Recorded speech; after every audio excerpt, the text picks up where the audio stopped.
Hello everyone, मैं गुंजन डीका की तरफ से आज हम डिस्कस करेंगे क्लास 9 का CBSE sample paper set of science.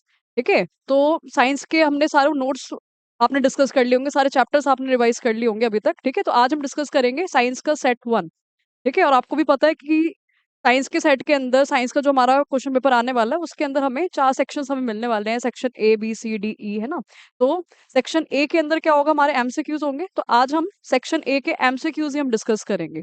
ठीक है, तो होप सो आप सबने सभी चैप्टर्स अच्छे से रिवाइज कर रखे होंगे ताकि हम इजिली जो हमारे एमसीक्यू क्वेश्चन हमारे सामने आएंगे उसमें हम इजिली और करेक्ट टिक लगा दें। ठीक है, अब देखो सबसे पहला क्वेश्चन हमारा क्या होता है। तो सबसे पहला क्वेश्चन क्या है कि जो हमें पिक्चर दे रखी है, show that the arrangement of the electrons in the shells of a different atom which two atom have the same valency. ठीक है, ये हमें इसमें दे रखा है, तो इसमें से किसकी वैलेंसी सेम होगी, वैलेंसी किस में सेम होने वाली है। तो वैलेंसी हमें पता है क्या होता है। सबसे पहले हमें पता होना चाहिए कि वैलेंस इलेक्ट्रॉन क्या होता है ना। तो वैलेंस इलेक्ट्रॉन क्या होता है, जो लास्ट इलेक्ट्रॉन होता है। लास्ट इलेक्ट्रॉन यानी कि जो इलेक्ट्रॉन आखिरी शेल में आता है उसको हम क्या बोलते हैं, वैलेंस इलेक्ट्रॉन बोलते हैं। और हमें पता है कि आखिरी शेल में 8 इलेक्ट्रॉन्स होने चाहिए। ठीक है, तो ऑक्टेट को कंप्लीट करने के लिए जो गेनिंग और लूजिंग होती है, दैट इज द वैलेंसी है। ठीक है, तो आखिरी शेल में जिसके भी सेम इलेक्ट्रॉन्स आ रहे होंगे तो उसकी वैलेंसी भी क्या होगी, सेम होगी। ठीक है, तो एटम 1 के अंदर आखिरी शेल में कितने इलेक्ट्रॉन आ रहे हैं, 1। ठीक है, इसके अंदर भी कितने आ रहे हैं आखिरी शेल में, 1। ठीक है, और इसमें कितने आ रहे हैं, 2, और इसमें कितने आ रहे हैं, 1 2 3 4, तो उसमें 4 आ रहे हैं। तो जिनके भी आखिरी शेल में सेम इलेक्ट्रॉन्स आ रहे होंगे उनकी वैलेंसी सेम होगी। ठीक है, तो यहाँ पे एटम 1 और एटम 2, तो this will be the answer. ठीक है, क्योंकि हमसे पूछा है कि इस पिक्चर में से कौन से दो एटम है that having the same valency. तो आंसर क्या आ जाएगा, एटम 1 और एटम 2, बिकॉज एटम 1 और एटम 2 के अंदर आखिरी शेल में जो इलेक्ट्रॉन्स है वो क्या है, 1 1 है, सेम है। ठीक है, तो आंसर क्या है इसका, एटम ए एंड एटम 2।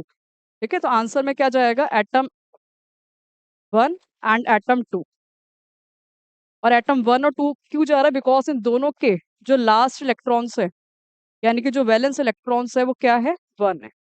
तो जिनके भी लास्ट इलेक्ट्रॉन सेम होंगे उनकी वैलेंसी भी क्या होती है, सेम होती है। तो एटम 1 और atom 2 will be the answer. ठीक है, अब देखो नेक्स्ट क्वेश्चन क्या है, which of these is the common for all chemical change. जब भी केमिकल चेंज होता है तो सबसे कॉमन चीज क्या देखी जाती है, change in shape, absorption of heat, increase in volume, या फिर formation of a new substance. तो हमें पता है जब भी केमिकल चेंज होता है, जब भी क्या होता है, केमिकल चेंज होता है, तो केमिकल चेंज के अंदर क्या होता है, न्यू प्रोडक्ट बनता है। केमिकल चेंज के अंदर क्या होता है, न्यू प्रोडक्ट बनता है, कोई नई चीज बनती है। और वो जो नई चीज बनती है वो हमेशा के लिए बनती है, परमानेंट बनती है, वो इरिवर्सिबल होता है। ठीक है, तो कोई भी केमिकल चेंज के अंदर एक कॉमन चीज क्या देखी जाती है, formation of a new product. ठीक है, तो ऑप्शन क्या जाएगा, that is the formation of a new substance. ठीक है, तो D will be the answer. तो कोई भी केमिकल चेंज होगा तो उसमें क्या होगा, नई चीज बनेगी, नया सब्सटेंस बनेगा, नया प्रोडक्ट बनेगा। है ना ये। ठीक है, अब देखो नेक्स्ट क्वेश्चन क्या है, which of the following molecule is try atomic. इसमें से कौन सा मॉलिक्यूल ट्राई एटॉमिक है। ट्राई एटॉमिक कौन सा मॉलिक्यूल होता है जिसमें 3 एटम है। तो 3 एटम किसके अंदर हमें देखने को मिल रहे हैं, विच इज अ वाटर, क्योंकि 2 हाइड्रोजन के और 1 ऑक्सीजन का है। ठीक है, इसके अंदर क्या है, 2 हाइड्रोजन के और 1 ऑक्सीजन का है। तो ये कौन हमारा, ये ट्राई एटॉमिक है। तो H2 is a try atomic. H2O कौन हमारा, ट्राई एटॉमिक है। ठीक है, ये कौन सा, ये डाई एटॉमिक है, ये हमारा मोनो एटॉमिक है, ये भी हमारा डाई एटॉमिक है। ठीक है, तो ट्राई एटॉमिक कौन सा है, लास्ट वाला डी, बिकॉज इसके अंदर कितने एटम्स है, 3 एटम्स है। ठीक है, अब देखो हमें दिख रहा है, अगर हमारे कॉन्सेप्ट अगर क्लियर है तो हम इजिली टिक लगा देंगे। ठीक है, तो पहले हमें चैप्टर के नोट्स रिवाइज करने अच्छे जरूरी, तभी हम इसको आसानी से टिक लगा सकते हैं। ठीक है, अब देखो which of the following atom are isobars, कौन इसमें आइसोबार्स है।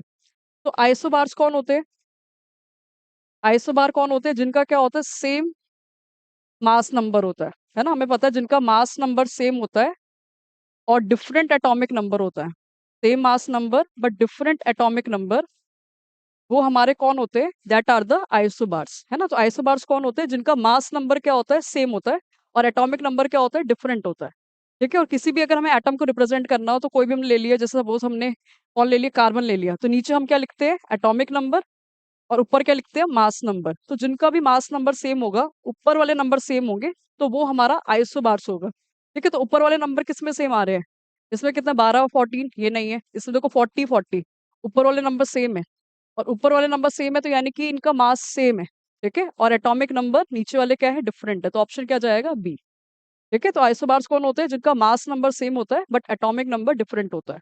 और मास नंबर आपको कहाँ देखने को मिलता है? एक एलिमेंट के ऊपर वाली जगह पर। तो ऊपर वाले नंबर जिनके सेम है वो कौन है? आइसोबार्स है। That are the argon and calcium. ठीक है, तो आर्गन का और कैल्शियम का दोनों का मास 40-40 है बट एटॉमिक नंबर क्या है? 18 और 20। यानी आता कि ठीक है, तो ये कौन हो गए हमारे? आइसोबार्स। अब देखो नेक्स्ट क्या है?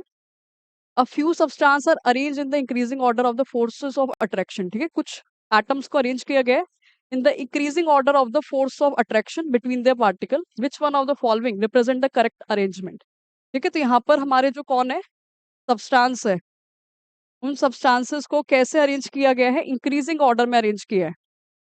इंक्रीजिंग ऑर्डर में अरेंज करा है, और वो भी इंक्रीजिंग ऑर्डर में अरेंज करा है कौन से बेसिस पर? फोर्स ऑफ अट्रैक्शन के बेसिस पर। ठीक है, तो इंक्रीजिंग ऑर्डर में अगर हमें अरेंज करना होता तो कैसे अरेंज करते हैं? पहले कम ज्यादा ज्यादा करके, है ना? तो कम फोर्स किसके अंदर होगा? यहाँ पे जो हमारे सब्सटेंस है वो हमें क्या दिख रहे होते हैं? जो हमारे सब्सटेंस है तीन फॉर्म में होते हैं, air, gaseous, what liquid and solid. ठीक है, तो सबसे कम फोर्स किसके अंदर होगा? गैस के अंदर होगा। फिर किसके अंदर होगा? लिक्विड के अंदर होगा। और फिर किस में होगा? सॉलिड के अंदर होगा। होगा ना ये? ठीक है, तो उसके अकॉर्डिंग हमें देखना है। तो गैस किस में दे रखा है हमें? पहले तो वाटर हो गया, ये ऑप्शन ठीक नहीं है। तो एयर यहाँ पे हमारी कौन है? गैस है। ठीक है, फिर शुगर तो हमारा सॉलिड हो गया, तो ये ऑप्शन भी गलत, ये ऑप्शन भी गलत। फिर आगे कौन है? ऑक्सीजन हमारी गैस है। ठीक है, वाटर हमारी लिक्विड है। ठीक है, और ये शुगर हमारी सॉलिड है। तो ये ऑर्डर क्या है? करेक्ट है। ठीक है, क्योंकि हमें सब्सटेंस को अरेंज करना था इन the increasing order of the force of attraction, कि किस में फोर्स कम होगा, फिर ज्यादा, और फिर ज्यादा। तो सबसे कम किस में होता है? एयर में, यानी कि गैस में, फिर लिक्विड में, और फिर सॉलिड में। तो ऑप्शन क्या जाएगा? सी, ऑक्सीजन, वाटर एंड शुगर। यानी आता कि ठीक है। अब देखो उसके आगे क्वेश्चन क्या है? तो हमें ये टेम्परेचर्स दे रखे हैं 25 डिग्री सेल्सियस, 38 डिग्री सेल्सियस और 66 डिग्री सेल्सियस। इसको हमें कैलविन में कन्वर्ट करना है। ठीक है, और देन उसका फिर करेक्ट सीक्वेंस हमें बता देनी है। तो 20 हमें पता है जो हमारी इक्वेशन होती है वो किसके इक्वल होती है? के इक्वल में सी प्लस में 273 के इक्वल होती है। तो हमें डिग्री सेल्सियस दे रखा है, उसको हमें कैलविन में कन्वर्ट करना है। तो के को ऐसे ही रहने देंगे। सी की वैल्यू हमें दे रखी है पहले में 25। ठीक है, तो इसको अगर हमने प्लस करा तो कितना आ रहा है? ये 8, ये 9, तो ये आ गया हमारा ये 298। तो पहले का आ रहा है 298। ठीक है, ऐसे दूसरे को कन्वर्ट करना है। तो के इक्वल में सी प्लस में 273। तो के को ऐसे रहने देंगे। सी कितना दे रखा है? 38, और ये दे रखा है हमें 273। तो उसको प्लस कर देंगे तो कितना आ रहा है? ठीक है, तो 311। ठीक है, और इस 311 केल्विन आ रहा है सेकंड वाले का। ठीक है, अब ऐसे थर्ड वाले को भी कैलकुलेट करके रखते हैं। तो के इक्वल्स टू में सी प्लस में 273। तो के ऐसे ही रहा। थर्ड वाले में सी कितना दे रखा है? 66 प्लस में 273। तो प्लस करा तो कितना आ गया? 9। ये कितना हो गया? 13, और ये हो गया हमारा 3। तो ये आ रहा है हमारा थर्ड का 339 केल्विन। ठीक है, तो उसके अकॉर्डिंग हमें बता देना। तो पहले वाले का कितना आया था? 298। 298। सेकंड वाले का क्या आ रहा है? 311, 311। और फिर क्या आ रहा है? 339। तो ऑप्शन विल बी ए। ठीक है, तो हमें इसने टेम्परेचर डिग्री सेल्सियस में दे रखे थे, उसको हमें कैल्विन में कन्वर्ट करना है। और एक क्वेश्चन हमने याद कर रखी है टेम्परेचर को कन्वर्ट करने के लिए, दैट इज द के इक्वल्स में सी प्लस में 273। तो सी को हमने 273 में प्लस कर दिया और हमारा टेम्परेचर कैल्विन में आ गया। तो क्या आ रहा है? 298, 311 और 339। तो ध्यान से कैलकुलेट करके ध्यान से टिक लगाना है हमें। ठीक है, अब देखो आगे क्वेश्चन क्या है हमारा? Why do cells of apical meristem lack vacuole? ठीक है, जो एपिकल मेरिस्टम होती है उनके पास क्या नहीं होता? वैक्यूल नहीं होता है। क्यों वैक्यूल नहीं होता है?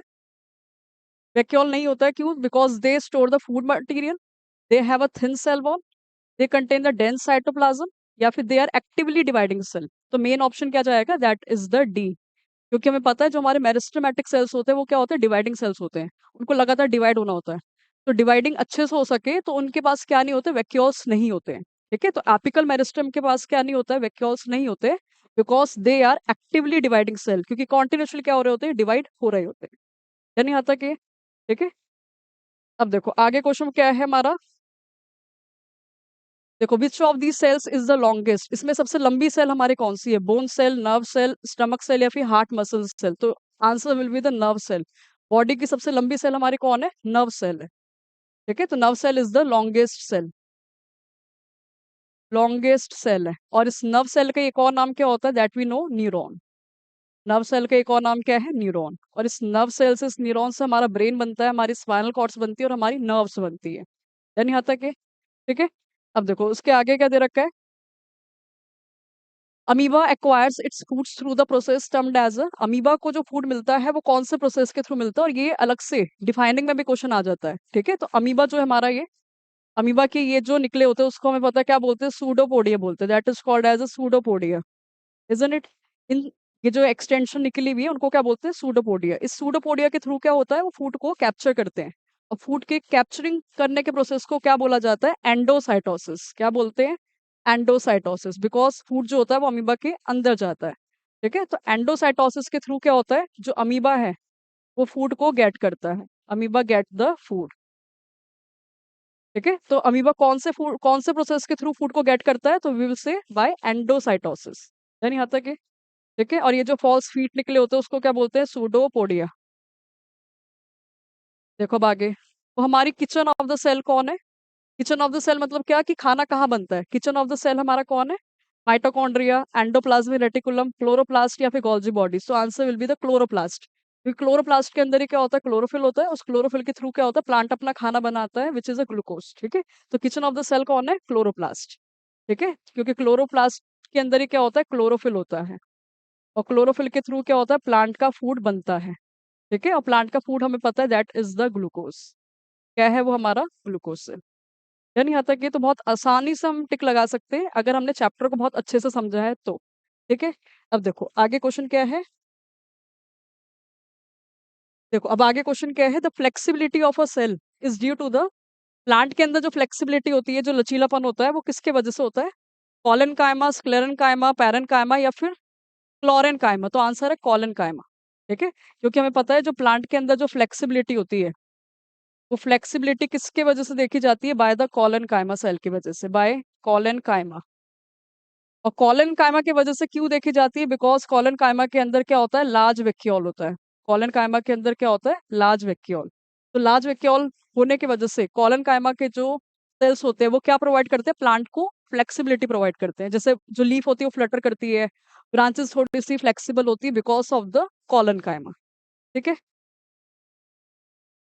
अब देखो वो आगे क्वेश्चन क्या है आपका, क्वेश्चन है कि what is the correct unit for measuring the acceleration of moving the object. तो एक्सेलरेशन की ऐसे यूनिट क्या होती है वो हमें पता है, मीटर पर सेकंड स्क्वायर होती है। ठीक है, तो मीटर पर सेकंड स्क्वायर कौन है, दैट इज द, ठीक है, तो एक्सेलरेशन की ऐसे यूनिट क्या है, मीटर पर सेकंड स्क्वायर है।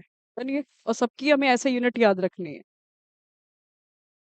देखो आगे क्वेश्चन को क्या है, which of these involve the conversion of kinetic energy to the potential energy. इसमें कौन से सिनेरियो के अंदर काइनेटिक एनर्जी पोटेंशियल एनर्जी में कन्वर्ट हो रही है ना। हमें पता है अगर कोई ऑब्जेक्ट अगर क्या हो रहा होगा, मूव कर रहा होगा, तो उसके अंदर काइनेटिक एनर्जी है। अगर कोई ऑब्जेक्ट अगर हाइट पे जा रहा है तो उसके अंदर कौन सी एनर्जी आ जाती है, पोटेंशियल एनर्जी आ जाती है। तो कोई जिस भी केस के अंदर ऑब्जेक्ट नीचे से ऊपर की तरफ जा रहा होगा तो वहां पर क्या होगा, kinetic energy will convert into the potential energy. ठीक है, तो अगर हम देखें यहाँ पर कौन सा हो रहा है कि person divide diving into a pool of water from the boat. तो यहाँ पे कोई हाइट पे नहीं गया, a person guiding gliding in the air with the help of the parachute. तो पर्सन जो है वो एयर के अंदर ग्लाइड कर रहा है, तो उसके अंदर ऑलरेडी ही पोटेंशियल एनर्जी से वो ऊपर ही है। ठीक है, मूव करके जो ऊपर गया होगा, that it will be a conversion of kinetic into the potential. A person is sliding down, इसमें तो नीचे आ रहा है, यहाँ पे तो उल्टा केस हो रहा है। A person is riding a motorbike, एक पर्सन जो है वो मोटर बाइक चला रहा है to the top of the overbridge. ठीक है, तो यानी कि वो ऐसे नीचे से वो ऊपर की तरफ जा रहा है। तो कोई भी ऑब्जेक्ट अगर नीचे से ऊपर की तरफ जा रहा है तो वहां पर क्या होगा, काइनेटिक एनर्जी पोटेंशियल एनर्जी में कन्वर्ट हो रही है। ठीक है, तो ऑप्शन कौन सा जाएगा हमारा, डी। ठीक है, तो याद रखना है जब भी कोई ऑब्जेक्ट नीचे से ऊपर की तरफ जा रहा होता है तो उसमें क्या होता है, उसकी काइनेटिक एनर्जी जो होती है वो किस में कन्वर्ट होती है, पोटेंशियल एनर्जी में। और ऊपर से अगर नीचे की तरफ आ रहा होगा तो पोटेंशियल एनर्जी कन्वर्ट होगी काइनेटिक एनर्जी के अंदर। यानी यहाँ तक है। ठीक है, अब लास्ट क्वेश्चन डिस्कस करते हैं। तो विच of these nutrient is required by the plant in the large quantity. तो प्लांट को सबसे ज्यादा कौन सा न्यूट्रिएंट चाहिए होता है, आयरन, जिंक, पोटेशियम या फिर मैंगनीज। तो आंसर है पोटेशियम। ठीक है, तो सबसे ज्यादा लार्ज क्वांटिटी में प्लांट को क्या चाहिए होता है, पोटेशियम। उसका हमें पता है सिंबल क्या होता है, के। यार यहाँ तक है, तो this is the MCQ of the science set. Hopes यहाँ तक ये सेट के क्वेश्चंस अच्छे समझ में आए होंगे। ठीक है, तो in the next lecture we discuss the more questions of this set. ठीक है, तो hopes you all enjoy this. Thank you.